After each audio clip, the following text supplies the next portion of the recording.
Today's postcard is from a place that can often get muddled up with the same name of a place in Kent. It's the home of the School of Ancient Britons, a Welsh school, and where I am Lord of the Manor. We're in Ashford in Middlesex.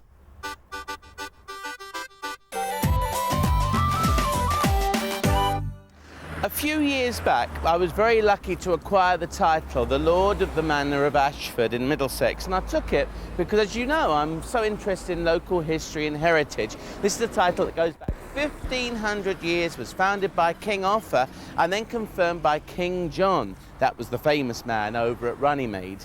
Now, I've come to Ashford Manor Golf Club because in 1898, this course was founded, but before then, I happen to think this is where I should be living now if my predecessors hadn't have sold it off. I'm going to go and see what it's all about and take a look. Ashford Manor Farm was originally part of the large manor of Ashford, and in 1902 Staines Golf Club, founded 4 years earlier, moved to this new site from its former base on Staines Moor. In those days the clubhouse was a shed and they had to bring their own sandwiches for refreshments. The club now covers 102 acres and was bought for just £15,000. It's also produced its own fair share of top golfers, such as Harold H. Hilton, the only Englishman ever to have won the British and American Open in the same year, 1911.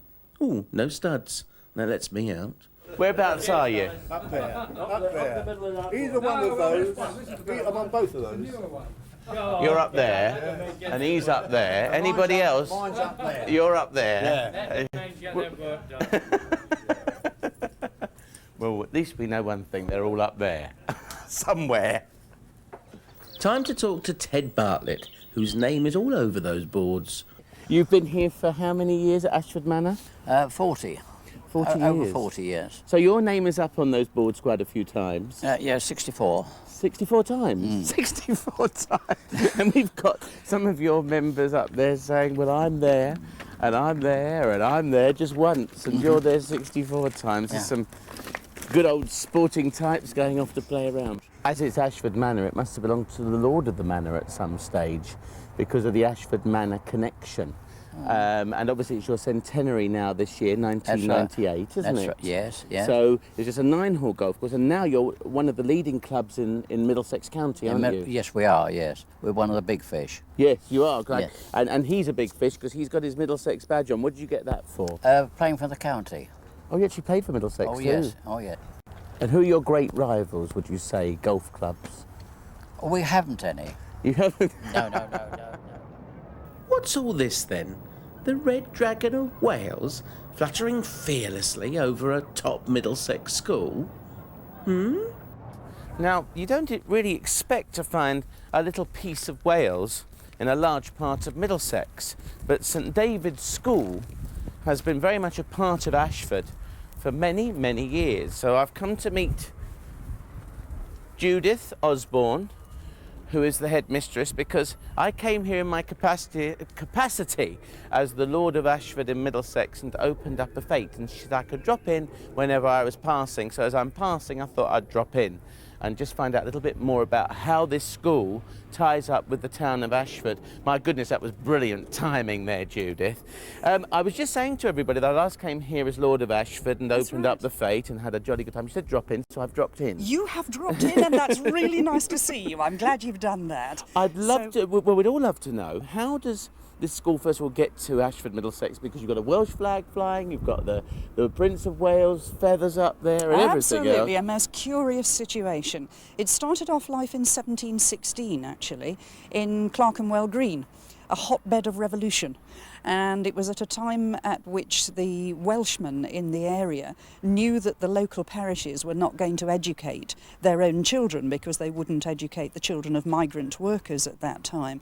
And they were very concerned for their children's welfare, and so they started an individual classroom there, and then moved on at a later stage to Gray's Inn Road, into larger premises, and all the time being supported by a large number of very well-meaning people, members of the aristocracy, and eventually even Queen Victoria herself, who gave a small donation to the school.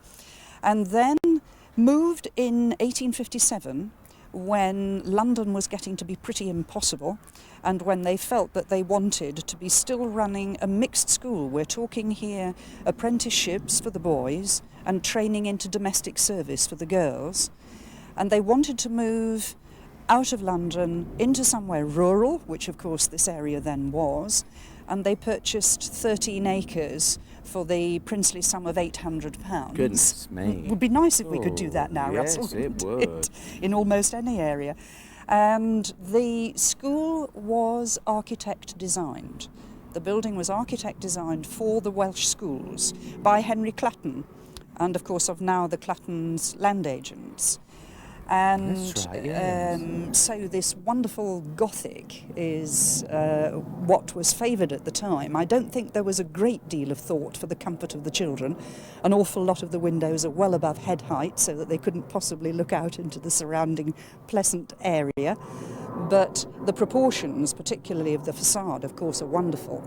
And everybody is very proud of having both this stature of building and also this amount of space around us. You can hear in the background there a Heathrow plane, but we don't get that interference very often. Extremely lucky.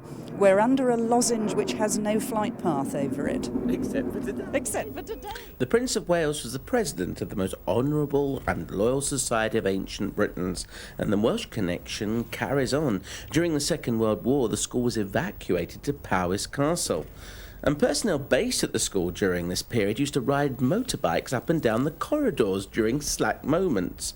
Ah, the chapel. Oh, and look over there. See the Prince of Wales feathers on that red cushion in the corner. Now time for a little bit of drama. What's that, dear? Drama queen? Well, I never did. Who's still up? Ruby's first. Category. Category! I know it! C-A-T-A-G-O-R-Y.